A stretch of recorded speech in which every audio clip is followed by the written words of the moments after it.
নমস্কার বন্ধুরা, আমি প্রতিমা আবার চলে আসলাম আপনাদের সামনে দারুণ স্বাদের বেগুনের এক রেসিপি নিয়ে। আজকে করব বেগুনের মালাইকারি।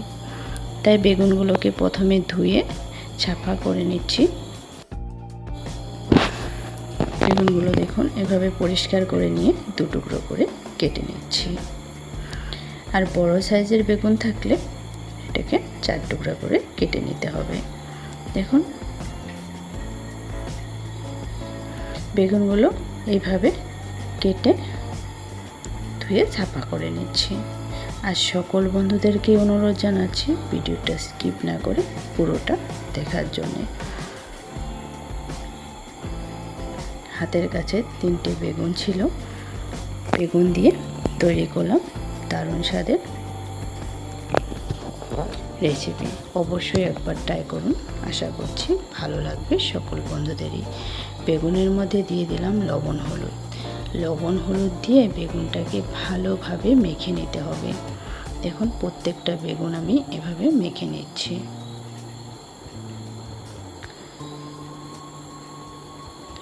বেগুনগুলো খুব সুন্দর করে মেখে রেডি করে নিচ্ছি।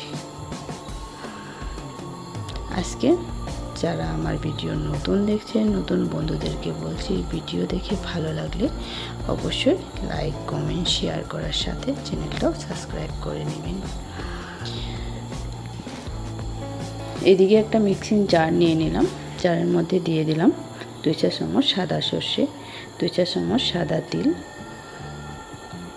কাঁচা লঙ্কা দুটো শুকনো লঙ্কা, কয়েক টুকরা আদা, কিছুটা কাজু,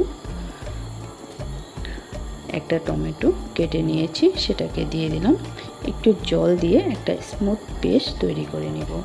আর এদিকে একটা কড়াই বসিয়ে দিলাম। কড়াইয়ের মধ্যে দিয়ে দিলাম তেলটা দিয়ে গরম হয়ে আসা অবধি অপেক্ষা করতে হবে। তেলটা ভালোভাবে গরম হয়ে এসেছে। এবার আমি বেগুনগুলো ভেজে নিব।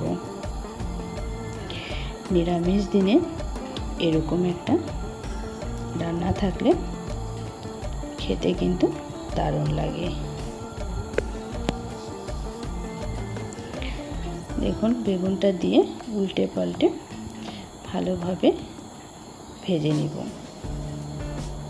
বেগুনের এই পাশটা হয়ে গিয়েছে, ও পাশটা উল্টে দিচ্ছি। প্রত্যেকটা বেগুন খুব সুন্দর কালার করে ভেজে তুলে নিব। দেখুন বেগুনের কালার কিন্তু দারুণ চলে এসেছে।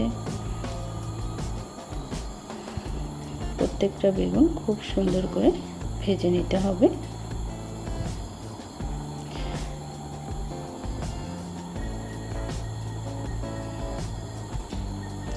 ভিডিওটা দেখে যদি ভালো লাগে অবশ্যই একটা লাইক কমেন্ট শেয়ার করবেন। আপনাদের একটা লাইক কমেন্ট শেয়ারে আমাকে পরবর্তী ভিডিও বানাতে অনেকটা উৎসাহিত করে তোলে। এই বেগুন ভাজার তেলেই আমি ফোড়ন দিব 1/2 চা চামচ গোটা জিরে।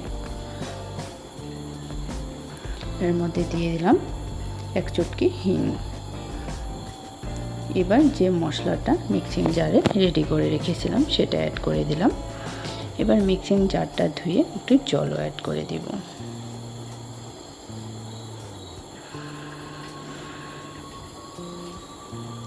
জলটা দিয়ে ফোড়নের সঙ্গে ভালোভাবে নাড়াচাড়া করে মিশিয়ে দিতে হবে। দেখুন ফোড়নের সঙ্গে ভালোভাবে নাড়াচাড়া করে মিশিয়ে দিলাম। এবার আমি এর মধ্যে দিয়ে দিব স্বাদের জন্য লবণ আর কালারের জন্য হলুদ গুঁড়ো। লবণ আর হলুদ গুঁড়ো দিয়ে ভালোভাবে মিশিয়ে নিতে হবে বেশ কিছু সময়। আর এদিকে লক্ষ্য রাখতে হবে যেহেতু কাজু আছে মশলাটা যাতে লেগে না যায়। মশলা থেকে তেল রিলিজ হওয়া অবধি মশলাটাকে কষিয়ে নিতে হবে। হয়তো মশলার কষানোর মধ্যেই লুকিয়ে থাকে রান্নার স্বাদ। মশলাটাকে ভালোভাবে আমি কষিয়ে নিচ্ছি মশলার তেল রিলিজ হওয়া অবধি। দেখুন মশলা থেকে কিন্তু তেল রিলিজ হতে শুরু করে দিয়েছে। এবার আমি এর মধ্যে অ্যাড করব কুড়ানো নারকেল। নারকেল কুড়ানোটা আমি মশলার মধ্যে দিয়ে দিলাম। নারকেল কুড়ানোটা দিয়েও কিন্তু বেশ কিছু সময় ভেজে নিতে হবে। এর থেকে কিন্তু একটা দারুণ ফ্লেভার চলে আসবে নারকেলটা দেওয়ার জন্যে।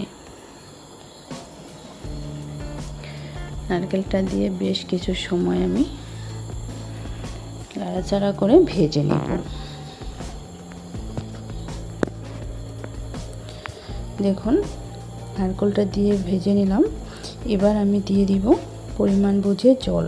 জলটা পরিমাণ বুঝেই দিতে হবে, রান্নাটা মাখো মাখো হবে। জলটা দিয়ে মিশিয়ে দিলাম ভালোভাবে।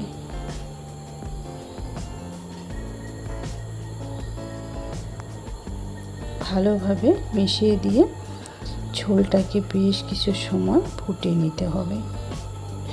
ঝোলটা ফুটে আসা অবধি অপেক্ষা করব।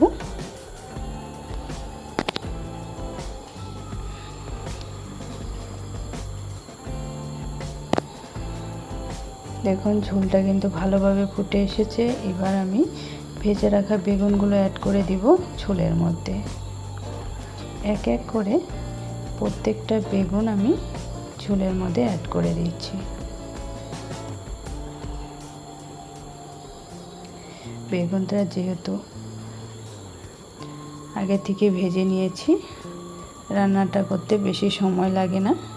অল্প সময়ে কিন্তু এই দুর্দান্ত স্বাদের রেসিপিটা তৈরি করে নেওয়া যায়। এবার হালকা হাতে মিশিয়ে দিলাম। রান্নাটা কিন্তু প্রায় শেষের দিকেই। এবার এর মধ্যে আমি হাফ চা চামচের মতো গরম মশলা অ্যাড করে দিচ্ছি। গরম মশলাটা দেওয়ার জন্যে এর ফ্লেভারটা কিন্তু দারুণ লাগবে। গরম মশলাটা দিয়েও মিশিয়ে দিচ্ছি। দেখতেও যেরকম খেতেও কিন্তু দারুণ লাগে। এবার উপরে ছড়িয়ে দিচ্ছি একটু নারকেল কোড়ানো। এবার কিন্তু রান্নাটা শেষ করব।